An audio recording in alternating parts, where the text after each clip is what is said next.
எங்கள் அன்பு பிள்ளைகளே, இயேசு கிறிஸ்து நாமத்தினாலே உங்களை வாழ்த்தி வரவேற்கிறேன். ஒவ்வொரு நாளும் இந்த வீடியோ மூலிமா இந்த வசனத்தோடு உங்களை ஒவ்வொரு நாளும் காண்பதில் மிகுந்த மகிழ்ச்சி, மிகுந்த சந்தோஷமும் நன்றாக இருப்பீர்கள் நம்புகிறேன், விசுவாசிக்கிறேன். இயேசு கிறிஸ்து நாமத்தினாலே உங்களையும் உங்கள் குடும்பங்களையும் ஆசீர்வதிக்கிறேன். இந்த நாளிலே ஒரு வேத வசனத்தை காண்பிக்கிறேன். 1 தெசலோனிக்கேயர் 5ஆம் அதிகாரம்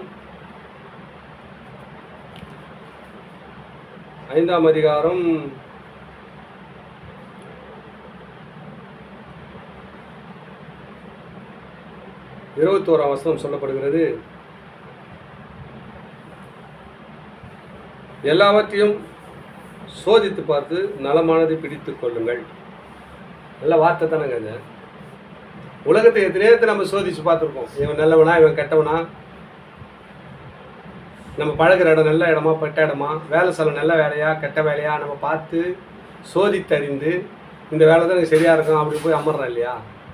அதேமாரி உங்கள் வாழ்க்கைக்கு சிறப்பானது எது, நம்ம வளர வேண்டிய வழி என்ன அப்படின்னு சோதித்தறிங்கன்னு ஆண்டவர் உங்களை பார்த்து சொல்கிறார். எத்தனையோ வழியில் போய் நம்ம மாட்டிக்கொண்டு சோதித்தறியாத போய் மாட்டிக்கிட்டு சிக்கி கொண்டிருக்கிற அன்பு சகோதரனே, அன்பு சகோதரிகளே, ஆண்டவர் உங்களை பார்த்து பேசுகிறார். இந்த வசனத்தை கூர்ந்து கவனிங்களேன். 1 தெசலோனிக்கேயர் 5ஆம் அதிகாரம் 21ஆம் வசனம் சொல்லப்படுகிறது. எல்லாவற்றையும் சோதித்து பார்த்து நலமானதை பிடித்து கொள்ளுங்கள். எல்லாத்தையும் உலகத்தை சோதித்து பார்த்துருப்பீங்க. பிஸ்னஸாக இருக்கலாம், குடும்ப உறவினராக இருக்கலாம், ஃப்ரெண்ட்ஸும் மத்தியில் இருக்கலாம், அதே நம்ம வணங்குற கடவுள் மத்தியில் இருக்கலாம். எல்லா விஷயத்திலும் நம்ம சோதித்து பார்த்துருப்போம். இந்த கடவுள் நல்லவர், அது நல்லவர் நினைக்கிறோம். அதுதான் ஆண்டவர் சொல்கிறார், இதை சோதித்து அறியுங்கள்ன்றார். எது நல்லது கெட்டது நல்லது என்று கெட்டது என்று அறிந்து அது வழியில் நடவுங்கள், அப்போது உன் ஆத்மாவுக்கு இளைப்பாறுதல் கிடைக்குமா? ஆத்மா கூட இளைப்பாறுதல் கிடைக்குங்க. எது நல்லது என்று கேட்டிருந்து அது வழியில் நடவுங்கள், அப்போது உன் ஆத்மாவுக்கு இளைப்பாறுதல் கிடைக்குமா? அப்போ நம்ம நல்லது என்று கேட்டிருந்து அறியாத தன்னு போய் அதெல்லாம் உயர்ந்துட்டு கடவுள் மேலே பழி போடுறோம். நம்ம போடுறோமா இல்லையா? கடவுள் கூட கண் இல்லை. நம்ம சேர்த்து ஆலோசனை பண்ணாத இடங்களில் ஜனங்கள் சீர்கெட்டு போவாங்களாம். ஆலோசனை இல்லாத இடத்துல ஜனங்கள் சீர்கெட்டு போவார்கள், ஜனங்கள் விழுந்து போவார்கள் என்று ஆண்டவர் சொல்கிறார். இப்போ தெளிவுபடுத்துகிற வார்த்தை என்னன்னா, எல்லாவற்றையும் சோதித்து பார்த்து நலமானதை பின்பற்றுங்கள், பிடித்து கொள்ளுங்கள். எதுங்க நல்லங்க? பிடிச்சாலும் புளியாங்கொம்ப பிடிங்கன்றாரு. அப்போ யாருங்க? இயேசு. உலகத்தில் சர்வ சிருஷ்டிக்கும் ராஜா, வானத்தையும் பூமியும் உண்டாக்கினவர், சகலத்தையும் சிருஷ்டித்தவர், சிருஷ்டிப்பின் தேவன் அவர் தான்.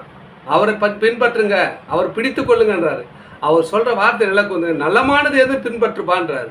இப்போ உலகத்தில் நம்ம வாழ்ந்துருக்கிறோம், நம்ம வாழ்ந்து இது வரைக்கும் வாழ்ந்துருக்கிறேன். அடியான வாழ்க்கையில் கூட சரி, அநேக காலத்தில் சிக்குண்டவனாக இருந்தேன். ஆனால் நலமானதை பற்றி கொண்டேன். எது நல்லது கேட்டு எனக்கு பிடிச்சதோ அதை பிடிச்சுன்னு அது வழியில் நடவுங்கள், நலமானதை பிடித்து கொள்ளுங்கன்றார். அப்போ தான் அவர் சொல்கிற வார்த்தைகள் எல்லாவற்றையும் சோதித்து பார்த்து, ஒன்று சோதித்து பாருங்க. இது குடும்பத்துக்கு எனக்கு சரியாக இருக்கும், என் பிள்ளைகளுக்கு இது சரிப்படும், என் மனைவிக்கு இது பிடிக்கும், என் கணவருக்கு இது பிடிக்கும். நலமானதை சோதித்து பார்த்து, எல்லாவற்றையும் சோதித்து பார்த்து நலமானது எதோ உனக்கு பிடிச்சி எது கரெக்டாக இருக்குதோ அதை பின்பற்றுப்பா, அதை பிடிச்சு கொள்ளுங்கன்றார் ஆண்டவர்.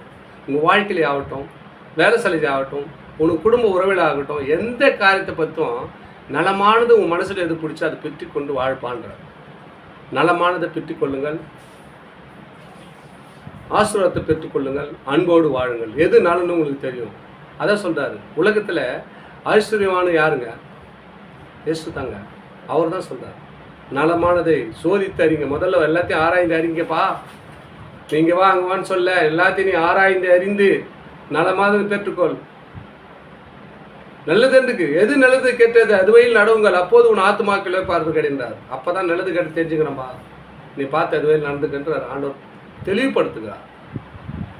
ஆசீர்வாதம் வேணும்னு சொன்னால் நலமானதை பற்றி கொள்ளுங்கள், அன்போடு வாழுங்கள், ஆசீர்வாதத்தை பெற்றுக்கொள்ளுங்கள். தொடர்ந்து இந்த வீடியோ பாருங்கள். ஒவ்வொரு நாளும் ஒரு வேத வசனத்தோடு உங்களோடு இடைப்படுவோம். கர்த்தர் உதவி செய்திருக்கிறார். இதை தொடர்ந்து பார்க்கணும்னா நீங்கள் சப்ஸ்கிரைப் பண்ணி பாருங்கள், லைக் பண்ணுங்கள், அனைவருக்கு ஷேர் பண்ணுங்கள். அது உங்களுக்கு பிரயோஜனமும் தேவனுடைய நாமத்தை மகிமைப்படுத்த ஏதுவாக இருக்கும். ஆமென். God bless you.